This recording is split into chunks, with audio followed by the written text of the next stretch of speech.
대부분의 사람들이 가지는 소원은 안정적인 삶이죠. 안정을 바랍니다. 우리 삶이 둥지 속에 있는 새처럼 뭔가 있는 것 같지만 금방 후루룩 날아가 버리는 그런 불안정한 삶의 상황이 있기를 원하는 사람은 아무도 없을 거예요. 우리 뒷마당에 있는 큰 나무처럼 언제나 제자리에 모든 것들이 있고 안정되기를 바라는 마음이 우리 모두에게 있습니다.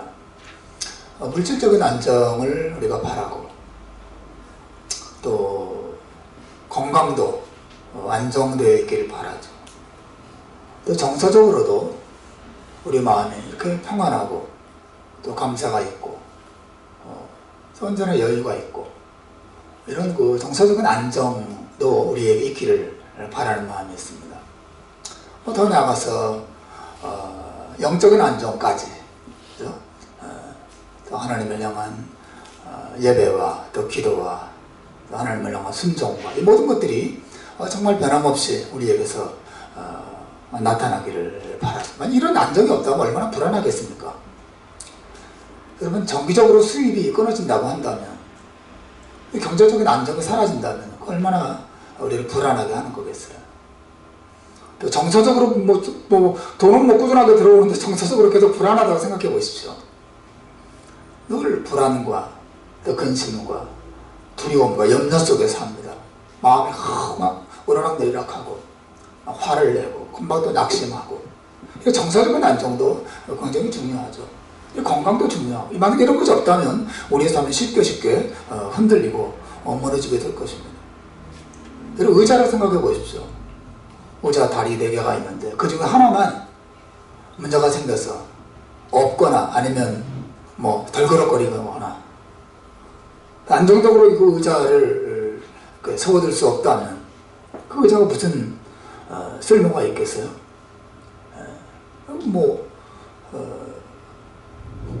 고치거나 아니면 내다 버리거나 분명히 그렇게 할 것입니다. 여러분, 안정이라고 하는 것이 얼마나 우리 삶에 중요한가 생각합니다. 그런데 여러분, 성경이 말하는 안정이라고 하는 그것은 단순히 아무 일도 일어나지 않는 평안한 가운데 잔잔하게 모든 일이 진행되는 그런 안정을 말하지 않습니다. 우리 성경이 말하는 진정한 안정은 시련과 혼란과 고난이 있어도 그 속에서도 흔들리지 않는 그러한 안정이라고 하는 것이죠. 방 안에 있는 책상처럼 가만히 서 있는 그런 안정을 말하지 않습니다. 우리 마라톤 선수가 42.195km를 처음부터 끝까지 달리면서 많이 지치고 힘들고 이렇게 주저앉고 싶고 그런 순간이 많아도 그 모든 그 유혹들을 이기면서 끝까지 완주해내는 그런 안정, 그런 견고함, 그러한 든든함, 이런 것이 정말 성경이 말하는, 그죠? 숨 차지도 않고 그냥 의자에 가만히 앉아서 있는 이런 안정이 아니라 달리면서도 지치지 않고 포기하지 않고 끝까지 자기 가야 할 길을 가는 그런 종류의 안정, 내적인 든든함, 견고함, 이런 것이 성경이 말하는 안정이다, 그렇게 말할 수 있어요. 오늘 제 설교의 주제는 안정에 대한 것입니다. 저는 우리 가정이나 우리 교회가 여러 가지 면에서 안정되기를 바라요. 그런데 여러분, 오늘 교회 안에 또 교회 식구들 안에 이런 안정, 성경이 말하는 안정이 정말 있는가 한번 생각해 봅니다. 오늘날 교회 안에 정말 성경이 말하는 안정이 있는가? 교회들은 싸웁니다. 교회가 흔들립니다. 교회가 문을 닫기도 하고 전혀 교회가 안정된 모습을 나타내 보이지 않습니다. 또 교회 안에 식구들도 마찬가지입니다. 교회 안에 식구들도 세상에 많은 시련과 환난을 만납니다. 그리고 유혹을 받습니다. 사단의 공격을 받습니다. 또 다양한 인간관계 속에서 어려움을 겪습니다. 그 속에서 많은 신자들이 흔들리죠. 많은 신자들이 낙심 쪽에 떨어지고, 많은 신자들이 유혹을 받아서 믿음을 버리기도 하고, 많은 신자들이 서로 싸워서 관계가 깨지기도 하고, 정말 하나님의 말씀과 은혜 안에서 안정감 있게 주님을 섬기고 또 신앙생활을 기쁨으로 해가고, 그래서 정말 이 세상에서만이 아니라 하나님의 나라의 그 영광에까지 안정적으로 꾸준하게 나아가는 그런 신자를 참 찾아보기가 어려운 시대를 우리가 살고 있습니다. 그런 면에서 여러분, 우리 신자 개개인이든 아니면 교회든 안정을 얻는 것, 성경적인 안정감을 가지고 신앙생활을 하고 또 살아가는 것이 얼마나 중요한가 생각합니다. 오늘 여러분과 함께 우리가 함께 살펴보려고 하는 이 본문은 그런 의미에서 굉장히 중요한 본문이에요. 여기서 사도 바울은 우리 신자들과 하나님의 교회가 이러한 안정과 그러한 견고함을 어떻게 얻을 수 있는가에 대한 교훈을 주고 있어요.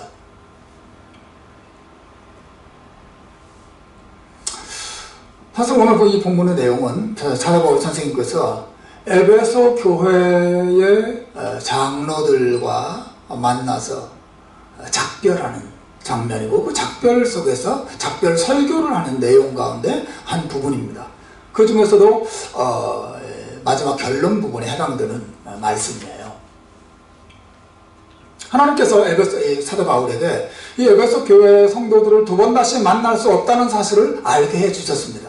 마지막 이별이에요. 이제 살아서는 다시는 이 사람들을 만나지 못하면, 실제로 그렇습니다. 다시는 보지 못해요, 바울이. 자기가 개척한 교회입니다. 다시는 만나지 못하는 그 순간에 마지막으로 그들에게 설교할 때 바울의 마음속에 그 교회와 그 성도들이 정말 많은 어려움 속에서 흔들리지 않고 견고하게 가기를 바라는 깊은 소원이 바울의 마음속에 있었습니다. 그래서 그 성도들과 교회가 든든하게 세워지고 어떻게 견고해질 수 있는지 비결을 오늘 본문에서 이야기해주고 있는 것이죠. 여러분, 한 번 더 31절과 32절 이 내용은 짧으니까 한번 읽어보겠습니다.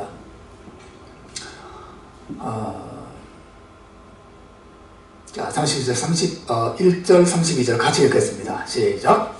그러므로 여러분이 이를게요, 내가 3년이나 밤낮 쉬지 않고 눈물로 각 사람을 훈계하는 것을 기억하라. 지금 내가 여러분을 주와 및 그 은혜의 말씀에 부탁하노니 그 말씀이 여러분을 능히 든든히 세워서 거룩하게 하심을 입은 모든 자 가운데 기업이 있게 하시리라. 짤막하지만 굉장히 그 가슴 절절한 내용으로 내용이 이루어져 있어요. 바울이 이 에베소 교회와 그 신자들이 정말 견고하고 흔들리지 않고 든든하게 설 수 있는 비결을 소개하면서 하나님의 말씀이 너희를 든든하게 세울 것이다, 그런 말을 합니다. 여러분이 바울의 가르침에 동의를 하는지 동의하지 않는지 그건 잘 모르겠어요. 그래서 사도 바울은 성령의 영감 속에서 이 말을 하고 있습니다. 하나님의 말씀이 여러분을 능히 든든히 세워줄 것입니다, 그런 말을 합니다. 이거 동의가 되세요? 맞아, 하나님의 말씀이 나의 힘이야. 나를 든든하게 세워주는 것은 하나님의 말씀이야. 그럼 동의가 되십니까? 여기 든든히 세운다는 말은 건물을 세우다, 건축하다 라고 하는 의미를 가지고 있는데요, 하나님의 말씀에 여러분을 결코 흔들리지 않고 무너지지 않는 견고한 건물처럼 만들어줄 것입니다, 그런 말을 하고 있는 것이에요.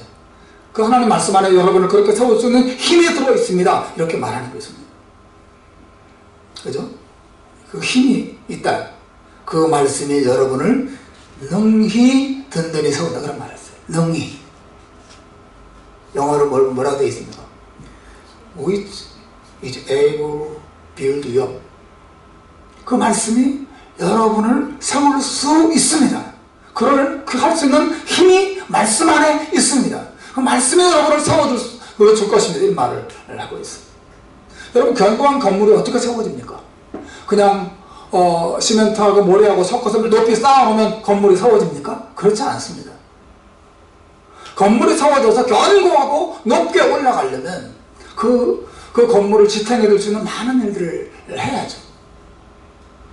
우선 태풍이나 혹은 지진에도 흔들리지 않을 수 있도록 아주 그 치밀한 설계를 하고, 그 설계에 따라서 땅을 깊이 파고 안반을 찾아내고, 그 안반에다가 아주 거대한 그 철빔들을 막 박습니다. 깊이 박고, 그리고 그 밑바닥 각 층마다 콘크리트를 만들어서 철근을 이렇게 열고 그 위에 콘크리트를 확 붓고, 그리고 나서 그 철빔 사이사이를 외벽 공사를 하고 내벽 공사를 하고 내장을 하고 해서 건물이 완공돼요. 그래서 여러분, 그런 완벽한 설계와 수평과 그리고 이 다양한 재료들이 견고하게 힘을 모아서 한 건물을 100층, 200층까지 올리게 되는 것이죠. 그 건물이 그냥 서 있는 게 아닙니다. 이 건물을 붙잡아주는 강력한 힘이 밑바닥부터 이 건물 전체에 함께하고 있는 것이죠. 사도 바울은 우리 신자들이 만일 건물이라면, 우리의 삶이 우리 가정과 교회가 건물과 같다면 이것을 견고하게 세워줄 수 있는 그 힘이 어디로부터 나오느냐 라고 말하면서 그것이 하나님의 말씀 안에 있다고 이야기하고 있습니다. 여러분, 이것이 여러분에게 동의가 되는지 모르겠어요. 하나님 말씀 안에 이것이 있습니다. 바울이 그렇게 말하고 있습니다. 제가 여러분을 그 말씀에 맡겨 부탁드립니다. 그 말씀에 여러분을 능히 든든히 세워줄 수 있을 것입니다. 이렇게 말하는 것입니다.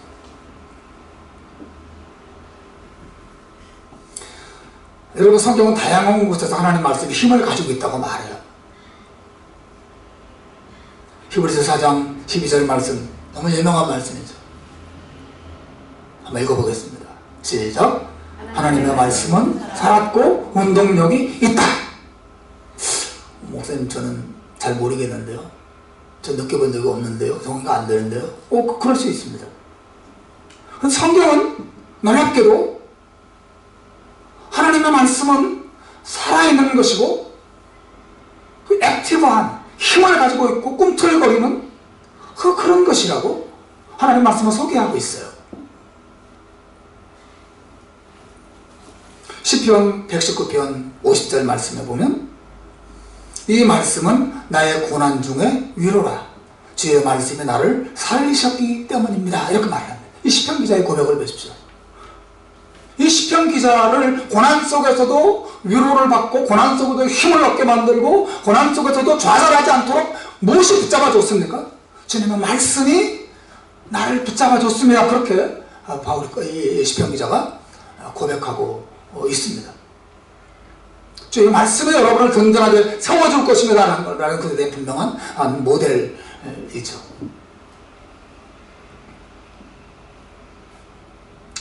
사랑 여러분, 기독교는 말씀의 종교예요.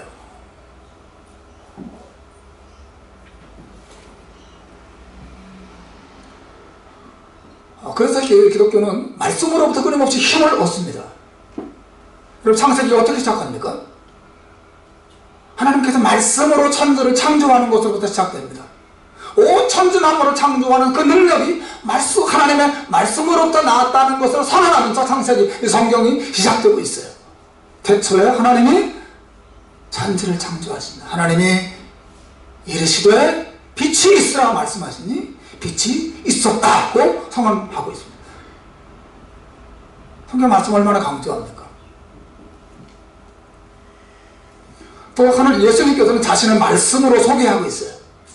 요한복음 1장 1절 2절 그리고 14절 말씀을 보십시오. 태초에 말씀이 계시니라. 이 말씀이 하나님과 함께 계셨고 이 말씀은 곧 하나님이시라. 그리고 그 말씀이 육신이 되어서 우리 가운데 찾아오셨다고 예수님을 사람으로, 그냥 훌륭한 사람으로, 인격이 탁월한 사람으로, 능력이 많은 사람으로 소개하고 있지 않고 말씀이라고 예수님을 소개하고 있어요. 예수님 자신이 곧 말씀이에요. 예수님의 모든 능력은 예수님의 말씀을 통해 나타났습니다. 예수님은 말씀하시니 물이 변하여 포도주가 됐습니다. 여러분 그 찬송 아시죠? 예수님 말씀하시니까 죽은 자가 살아났습니다.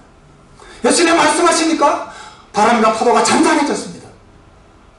예수님 말씀하시니까 귀신이 그 말씀의 권세 앞에 굴복하고 사람에게 나갔습니다. 여러분 창세기부터 시작해서 이 신약 성경 전체까지 끊임없이 성경이 말하는 것이 무엇입니까? 하나님의 능력은 말씀을 통하여 나타난다는 사실을 말해주고 있어요. 말씀에 강조되고 있습니다.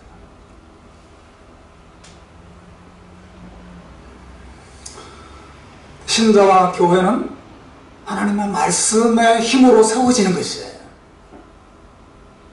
말씀이 없이 그냥 돈 많이 벌어서 많은 인맥을 가지고 운동 열심히 해서 건강한 몸을 내가 얻으면 얻는 힘, 그것은 기독교인이 아니어도 가지는 힘이에요. 그렇지 않습니까?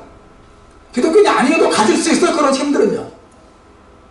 그러나 교회와 하나님의 신자들에게는 하나님을 알지 못하는 사람들이 알 수 없는, 그들이 가지지 못한 특별한 힘이 공급됩니다. 그 힘은 하나님의 말씀으로부터 오는 힘이에요. 그 말씀이 여러분을 든든하게 세워줄 것이라고 말하고 있는 것입니다. 분명히 여러분 가운데 어떤 분들은 목사님 저는 뭐 무슨 말인지 이해는 하겠지만 내 경험하고는 좀 동떨어진 말씀을 목사님이 하시네요. 저는 말씀을 읽으면 무슨 말인지 하나도 이해도 안 가고 말씀이 유일한 힘을 주는 것은 잠을 잘 자게 해준다는 것 뿐입니다. 그렇게 생각하고 말하는 분이 있을지도 모르겠어요. 말씀에서 힘을 얻는다는 것이 뭡니까? 말씀에서 힘을 얻는다. 말씀이 나를 붙잡아준다. 이게 뭔가? 여러분 여기에 기독교 신앙의 핵심이 있습니다. 여러분 이것을 놓치면 아무것도 아닌 것입니다. 아무것도 아니에요. 하나님은 도와주셔서 하루하루 건강하게 살고, 하나님은 도와주셔서 하루하루 돈 벌고 살고, 하나님은 도와주셔서 뭐 이렇게 어려운 일 잘 이기고 나가고 이렇게 하는 것, 그건 뭐 신앙생활에 중요한 부분이죠. 그러나 여러분 핵심은 아니에요. 핵심은 하나님 말씀으로부터 힘을 공급받는 것입니다. 여러분 하나님 말씀으로부터 힘을 얻는다는 것이 무엇입니까? 32절을 다 주목해 보십시오. 바울이 그 말을 설명해 주고 있어요. 자, 32절 한번 더 읽어보십시오. 시작. 지금 내가 여러분을 주와 및 그 은혜의 말씀에 부탁하노니 그 말씀이 여러분을 능히 든든히 세울 것이다. 그런 말을. 그러면서 여러분 바울이 그 하나님의 말, 신자들을, 하나님의 교회와 신자들을 든든하게 세우는 말씀을 가리켜서 그냥 말씀이라고 말하지 않고 무슨 말씀이라고 되어 있습니까? 주님과 그 은혜의 말씀이라고 말하고 있어요. 그냥 말씀이 아니에요. 그 은혜의 말씀이 여러분을 든든하게 세워줄 것이란 말이에요. 은혜의 말씀. 이게 굉장히 중요한 포인트예요. 이 은혜의 말씀이라는 것은 뭐냐면, 간단히 말하면 우리를 향한 하나님의 사랑의 약속, 용서의 약속, 구원의 약속을 의미하는 것이에요. 여러분 성경 안에는 많은 종류의 말씀들이 있어요. 제가 잠깐 말씀드린 것처럼 뭐에서 유를 창조하는 창조의 말씀, 능력의 말씀이 있습니다. 또 성경을 읽으면 우리의 죄를 생각나게 하고 죄를 깨닫게 만드는 굉장히 거룩한 말씀들도 있어요. 여러분 십계명 읽어보세요. 십계명 읽으면 죄가 막 생각이 나요. 거짓말하지 마라, 탐내지 말아라, 도둑질하지 말아라, 간음하지 말아라, 그죠? 부모를 공경하라. 제가 막 생각이 나지 않습니까? 성경에는 우리의 죄를 생각나게 하는 말씀도 있어요. 그리고 그 성경 말씀 보면 하나님께서 말씀으로 천지만물을 창조하고 능력으로 병을 고치고 하는 그런 말씀들의 내용들이 성경에 많이 나와요. 그리고 우리의 여러 가지 어려운 문제들을 해결해 나가는데 도움을 주는 지혜의 말씀들도 있습니다. 잠언서 읽어보세요. 자녀를 어떻게 길러야 되는지, 부부관계를 어떻게 해야 되는지, 말을 어떻게 해야 되는지, 굉장한 우리의 삶의 지혜를 주는 말씀들도 성경에 많이 있어요. 능력의 말씀, 거룩한 말씀, 또 지혜의 말씀, 굉장히 많은데, 여러분 성경에서 그런 말씀만 이해하고 그런 말씀만 받아들이는 것으로는 참된 기독교는 될 수 없고, 기독교의 영광과 핵심을 여러분 경험할 수 없습니다. 무엇이 우리를 든든하게 세워주느냐? 그런 능력의 말씀은 지혜의 말씀, 이런 것이 우리를 든든하게 세워주는 게 아니라 그 은혜의 말씀이 여러분을 든든하게 세워줄 것이라고 말하고 있어요.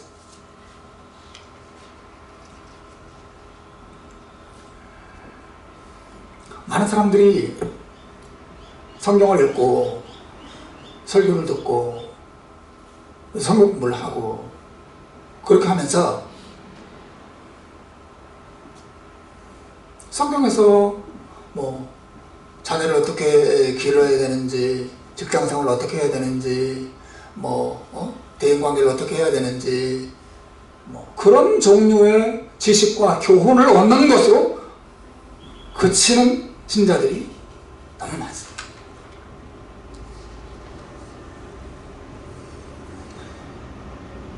또 어떤 사람은 성경을 통해서 고고학적인 지식을 얻고 과학적인, 사회적인, 역사적인 지식을 얻는 그런 것에 그치는 사람들도 정말 많이 있어요. 실제로 여러분 창세기 읽어보십시오.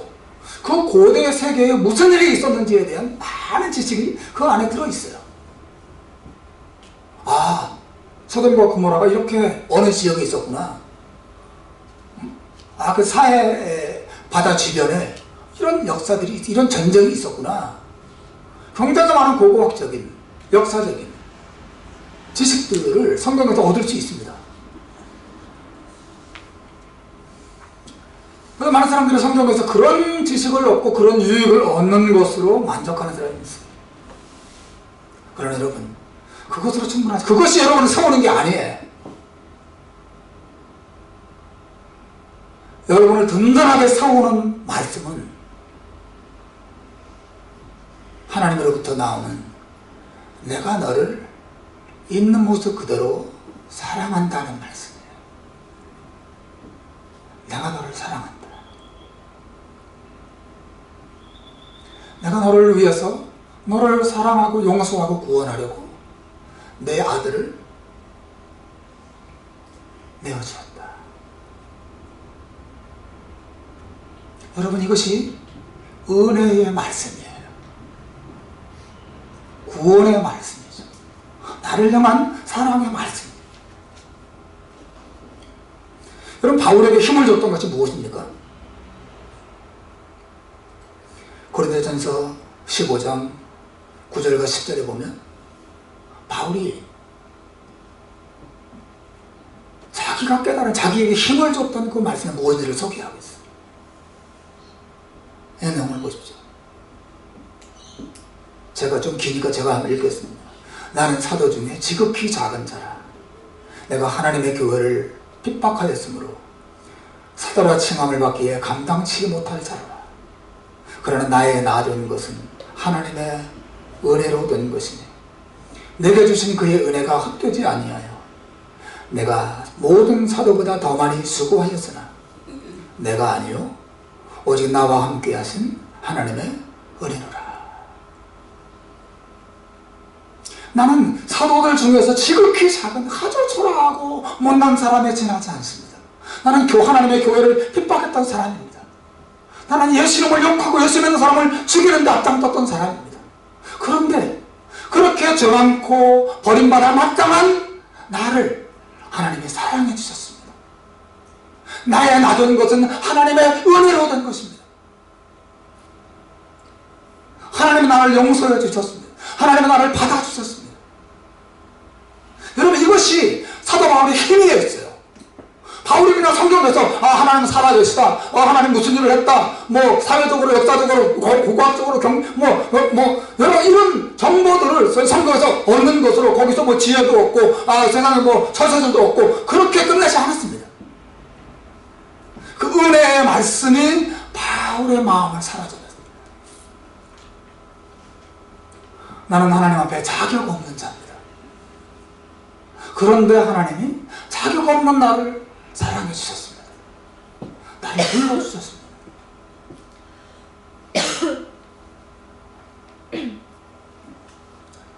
여러분, 바울이 오늘 본문에서 얘기하는 거 그거 아니에요. 저는 여러분들을 주님과 그 은혜의 말씀께 부탁을 드립니다.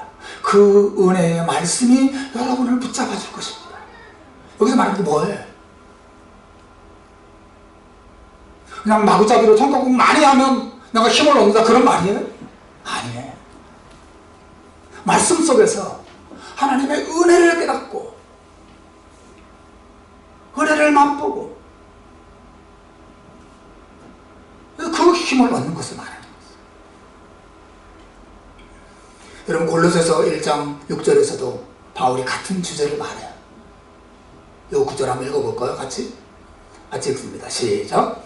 이 복음이 이미 너희에게 이르매 너희가 듣고 참으로 하나님의 은혜를 깨달은 날부터 너희 중에서와 같이 또한 온 천하에서도 열매를 맺어 자랍니다. 골로새 지역의 그 교회가 언제부터 변화가 일어나고 언제부터 힘을 얻고 자라기 시작했습니까? 하나님의 은혜를 깨달은 날부터 했어요. 그 은혜가 그들에게 힘을 줬습니다. 그들에게 기쁨을 줬어요. 하나님이 우리를 사랑하십니다.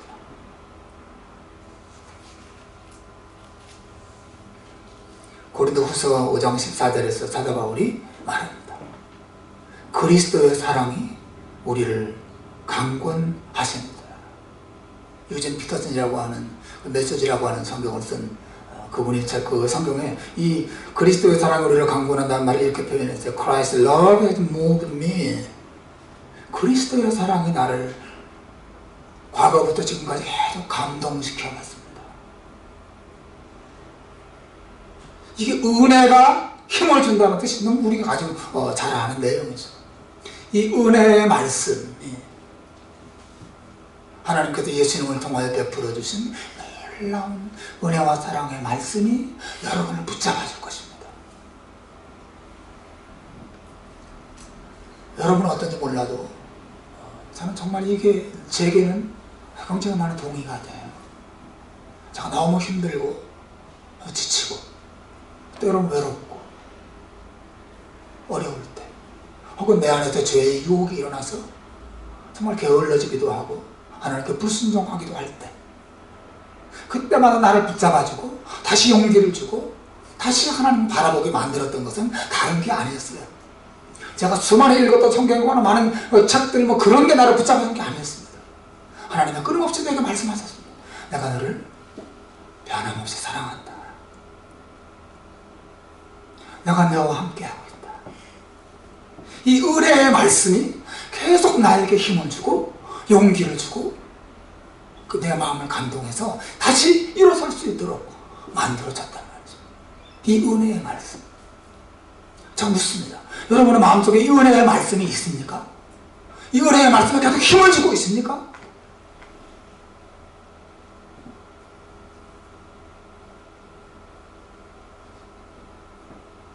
찬송가 310장에 보면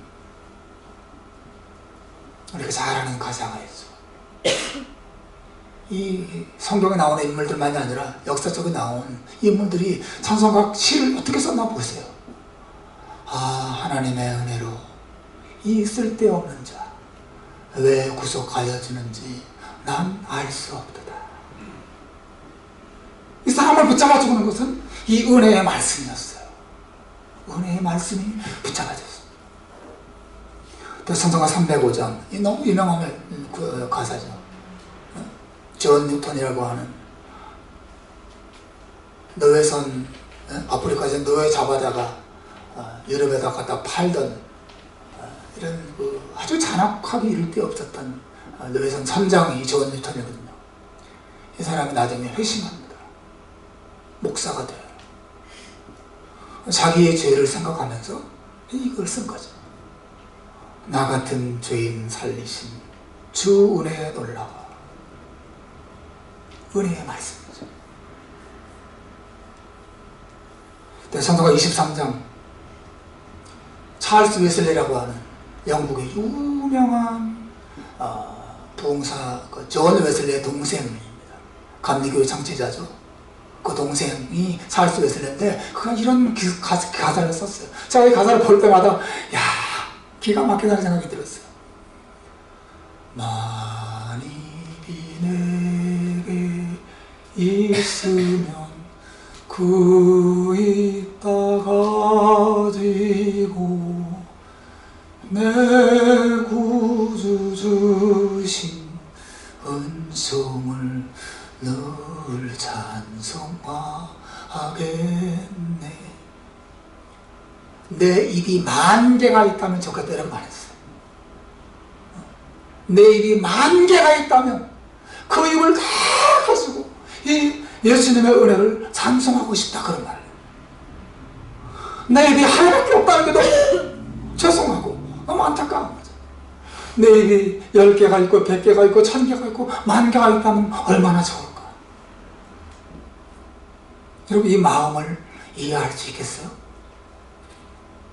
이게 은혜의 말씀에 사로잡힌 신자들의 공통적인 고백이고 사도 바울의 고백이고 구약 성경에 나오는 믿음의 사람들의 공통적인 고백이죠.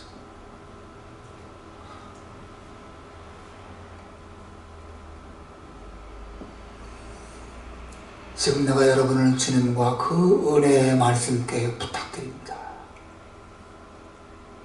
그 말씀이 여러분에게 끝없이 힘을 줄 것이고 끝없이 용기를 줄 것이고 끝없이 지혜를 줄 것입니다. 그 은혜를 생각하시고 그 은혜 안에 거하십시오. 이 말을 바울이 하는 것이죠.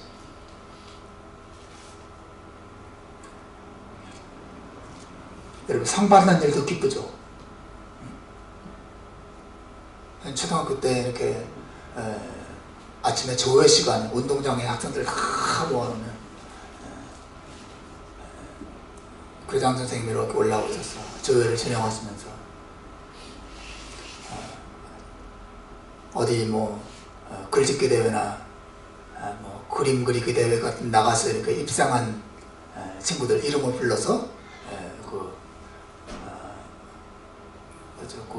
교령대라고 하나요? 거기 이렇게 불러 올려서 상을 줬던. 저는 늘 그걸 보면서 야, 나는 언제나 저기 한번 나가나. 그렇게 부럽고, 야, 나는 이렇게 저런 거 못하구나. 그런 생각이 들었던 기억이 납니다. 여러분 내가 뭔가 잘해서 선생님으로부터 혹은 주변 사람들부터 칭찬받고 상을 받는 거 정말 기쁘고 행복한 일이죠. 그러나 여러분 상 받는 것보다 더 기쁨을 주는 일이 뭐냐면 은혜를 받는 것입니다. 은혜는 상이라고 하는 것은 내가 잘해서 그 대가를 받는 거잖아요. 그죠? 그럼 은혜라는 것은 뭐예요? 나는 잘한 것이 하나도 없는데 나는 자격이 없는데 예를 들어서 나는 사형수예요. 죽어 마땅한 사람입니다.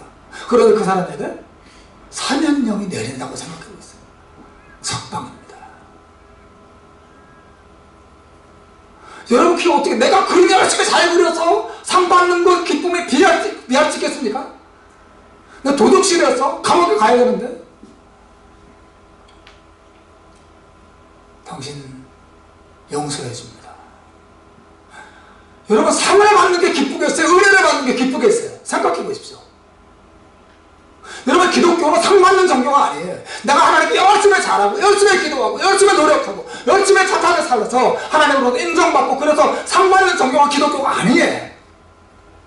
기독교의 말씀은 은혜의 말씀이에요.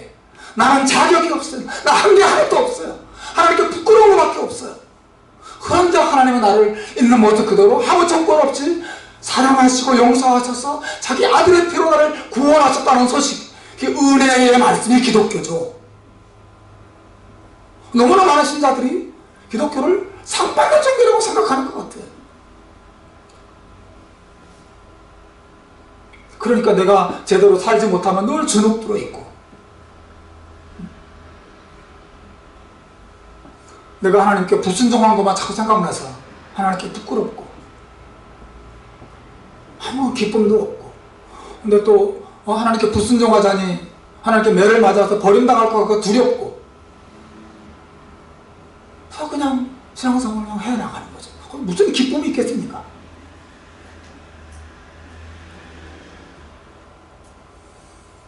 여러분, 제가 여러분을 날마다 24시간 따라다니면서 여러분이 말하는 거, 생각하는 거, 여러분이 행동하는 거 다 내가 들여다보고 있으면 여러분 저랑 같이 있을 때 행복하게 하시겠습니까? 기쁘겠어요?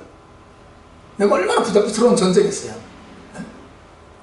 아, 목사님 없는데 내가 가야지, 교회 옮겨야지, 그렇게 하지 않겠습니까? 하나님은 그런 존재라고 생각하는 사람이 있어요. 하나님 늘 나를 보고 있고, 잘하나 못하나 감시하고 있고, 잘하면 상 주고 못하면 그냥 가차없이 날려버리는 그런 존재로 하나님을 생각하는 사람들이 있어요. 거기 무슨 기쁨이 있겠습니까? 바울은 그냥 하나님의 말씀이 여러분을 세워줄 것입니다, 그렇게 말하고 있지 않아요. 그 은혜의 말씀이 여러분에게 힘을 줄 것입니다. 하나님의 죄인을 값없이 아무 조건 없이 용서하시고 사랑하시는 이 은혜를 여러분이 잊지 않고 붙잡고 그 은혜를 의지한다면 그 속에서 여러분 날마다 위로와 기쁨과 힘을 얻으면서 용기를 얻고 살아가게 될 것입니다. 그 말을 바울이 하는 거예요.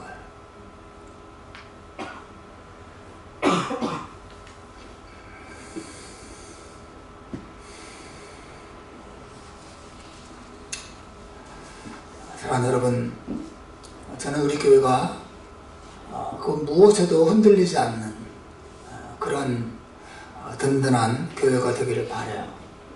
우리 교회 식구들도 여러분 가정도 많은 어려움이 있지만 그 속에서도 흔들리지 않는 정말 안정적인 평안을 누리고 힘을 얻는 그런 신자들, 교인들이 정말 되기를 바랍니다.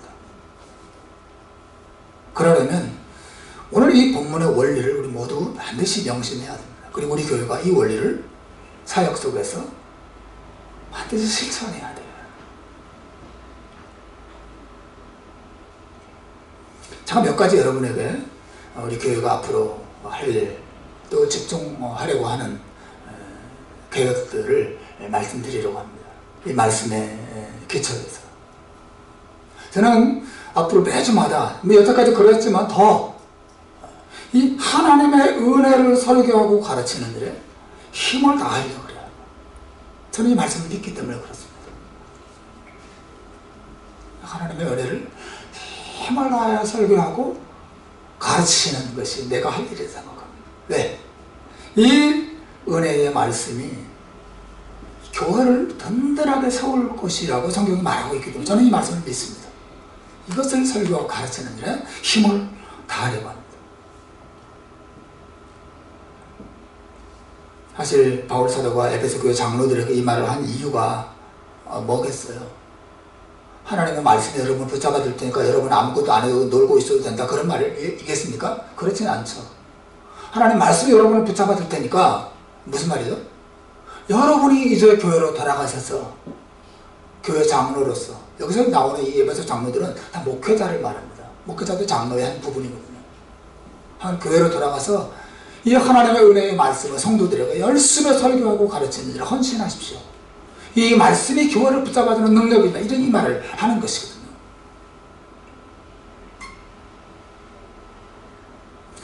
저는 이 하나님의 은혜를 설교하고 가르치는 일에 힘을 다한다면 여러분은 뭐 해야 되겠어요? 이 은혜의 말씀을 듣고 생각하고 그렇게 하는 일에 정말 여러분 힘을 다하셔야 됩니다. 그러면 우리 개개인과 가정과 하나님의 교회가 이 말씀의 원리에 의해서 든든하게 세워질 것이라고 믿습니다. 두 번째 제가 하려고 하는 것은 우리 교회는 앞으로 이 하나님의 말씀, 곧 성경을 읽는 일에 좀 더 힘을 쏟으려고 그래요. 성경 읽기. 앞으로 여러분에게 맥체인 성경 읽기표를 나눠드릴 겁니다. 맥체인 성경 읽기표라고 하는 것은 앞으로 뭐 설명할 기회가 있겠지만 로버트 머리 맥체인이라고 하는 영국의 유명한 목사님이 지금으로부터 약 300년 전에 만든 성경 읽기표예요. 굉장히 오래된 거죠. 너무너무 좋습니다. 그래서 저도 개인적으로 오랫동안 이 성경 읽기표를 사용해 왔는데 내년에는 이 성경 읽기표를 여러분에게 다 나눠드리고 개인적으로든 가정적으로든 꾸준하게 읽도록 많이 격려해 드리려고 그래요. 그리고 그 말씀 속에서 여러분 계속 은혜의 감동을 누려갈 때 그것이 여러분을 정말 든든하게 세우게 될 것입니다. 세 번째, 제가 새해부터 매주 설교 속에서 여러분의 각 가정과 일터로 돌아가서 한 주 동안 실천해 볼 수 있는 은혜의 삶, 은혜의 삶 과제라고 할까요? 이런 것을 매주 설교마다 한 가지씩 말씀드리려고 해요. 예를 들자면 오늘 설교 같은 경우 주로 이제 성경과 관련된 그런 것이었잖아요. 혹은 은혜와 관련된 것이었잖아요. 이번 주에 은혜의 삶 과제는 여러분 집에 돌아가셔서 한 주 동안 은혜와 관련된 성경 구절 하나를 다른 사람에게 문자로 보내기 과제를 내드립니다. 이렇게 말씀드릴 거예요. 그리고 이제 한 주간 동안 들은 말씀을 근거로 그 숙제를, 과제를 하나씩 하시면 돼요. 혹은 이번 주의 과제는 자녀들에게 사랑한다 말하는 것입니다. 일 수도 있고, 또 이번 주의 과제는 아내에게 꽃 한 송이 사주기, 그런 걸 수도 있습니다. 혹은 어떤 주는 이번 주는 한번 일주일 내내 거짓말을 한 번도 하지 말아봅시다. 그런 과제를 제가 내드릴 수도 있어요. 어떤 것이든 간에. 물론 그런 과제를 여러분이 하지 않는다고 벌을 준다거나 그렇지는 않아요. 근데 여러분이 그냥 매주마다 무엇이든 그 아주 작은 실천, 하나님 말씀을 듣고 하나님의 은혜를 깨달은 사람으로서 작은 실천을 하나씩 삶 속에서 실천해 나가보는 것이죠.